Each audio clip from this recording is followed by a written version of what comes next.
in the United States, when we think about these ideas, what we're really talking about is the fact that we're not connected to one another. We don't understand each other. And then in a general sense, and then when you come into the workplace, it makes it even harder because you've got, all the organizational dynamics, and yet some people can't even make eye contact with one another. They don't include others and so on.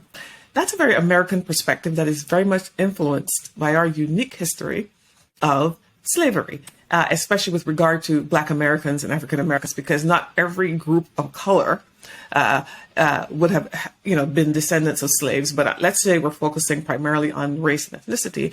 In the United States, it has a very particular history. But if you go to other places, there are other parts of the world where, for example, people look alike. I mean, they look alike just because they have basically the same DNA. They just happen to be across from each other in a geographical boundary. And they still have challenges with inclusion and diversity because the Northerners don't talk to the Southerners, or, the people from this sect don't interact with the group from this other ethnic group or sect. And because what we realize is that once you put humans together, we are really good at identifying how we vary and using that as a line of demarcation. We're not as good at figuring out what we have in common and using that as a point that brings us together. And so the last thing I'll say in response to your very specific question was, if we're talking then about someone who has grown up in another country or lives in another place and does not know much about the American experience, but might be responsible for a global organization that is a large component of which might be American workers, it would be a really good thing for that kind of person to understand this inclusion challenge from the American perspective.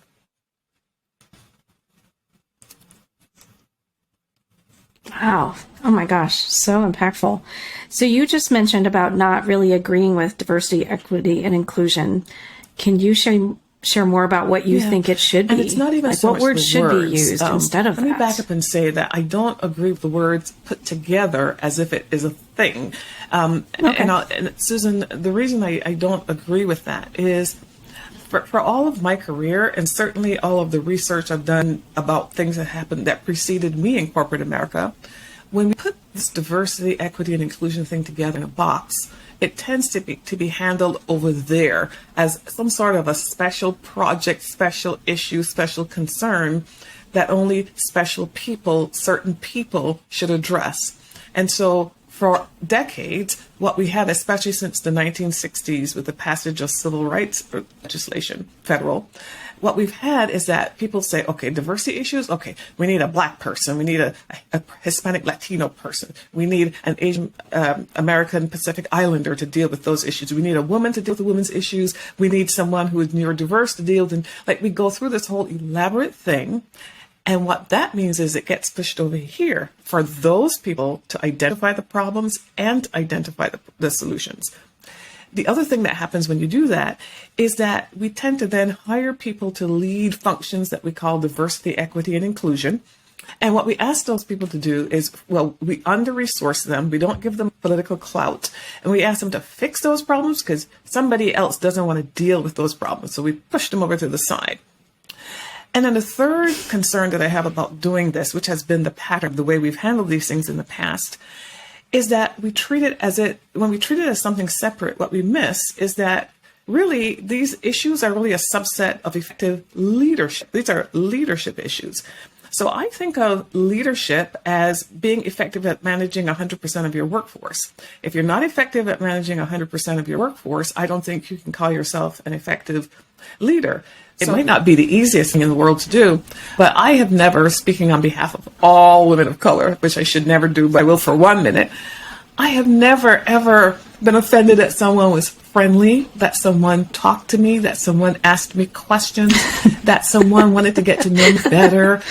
Those things do not offend me, speaking, again, I should speak for myself, in any kind of way.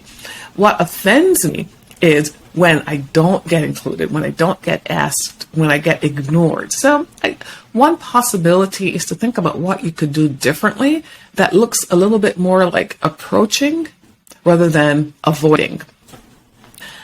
And then very specifically, I do think that managers, of course, are the ones that have the goods, right? You have the goodies. You have the pay increases, you have the promotion references, you have the access to training opportunities and to highly visible opportunities. You have the behind the scenes stuff that you know that I don't see. So I do think you always have to ask yourself, am I considering all of the folks on my bench, my work team that I lead, when I divvy up these goodies? Or do I have in any way a tendency to disproportionately focus on some and not on others? And what I have noticed, both from my personal experiences and from advising leaders, is that this tends to happen not because someone is intentionally saying, I'm going to not include a group of people when I consider opportunities. Rather, it happens because you get comfortable and accustomed to dealing with these 3 or 4 people, and they become your go-to people. And everybody just knows you're your go-to people, and you just keep go-toing those people. They're not bad people, but what if there's 6 other people over here on the bench could be equally or even more effective, informative, innovative, whatever. You just missed out. You have no idea. And meanwhile, they're chomping at the bit.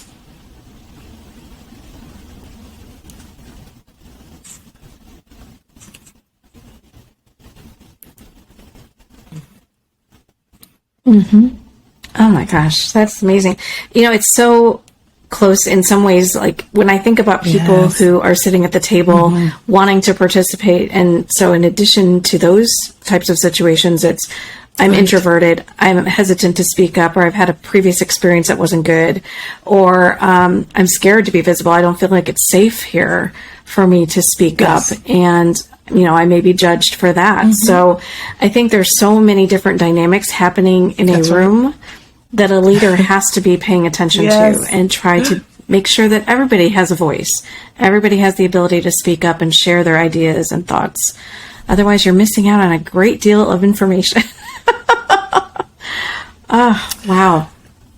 So what do you think the biggest challenge an organization faces my book is primarily targeted to at implement some of these things that you're talking about in your book? That can be helpful to anybody. Why do they struggle? Is it because they think it's someone else's problem or other reasons? I would say for that particular audience, we have a very complex combination of factors that has caused us to be at a point where I've been seeing these headlines, for example, that say 2 years after May of 2020, how come organizations aren't seeing more results when it comes to diversity, equity, and inclusion? Or, that kind of headline is very prevalent. And I guarantee you there'll be another round of those kinds of headlines come, Black History Month or whatever, because, that's how the media operates. But what the media is trying to get at, the reason those headlines pop is that they're understanding from employees that they're really not seeing a significant change in their organizations, which is, by the way, why the subtitle of my book is Drive Change Your Employees Can See and Feel.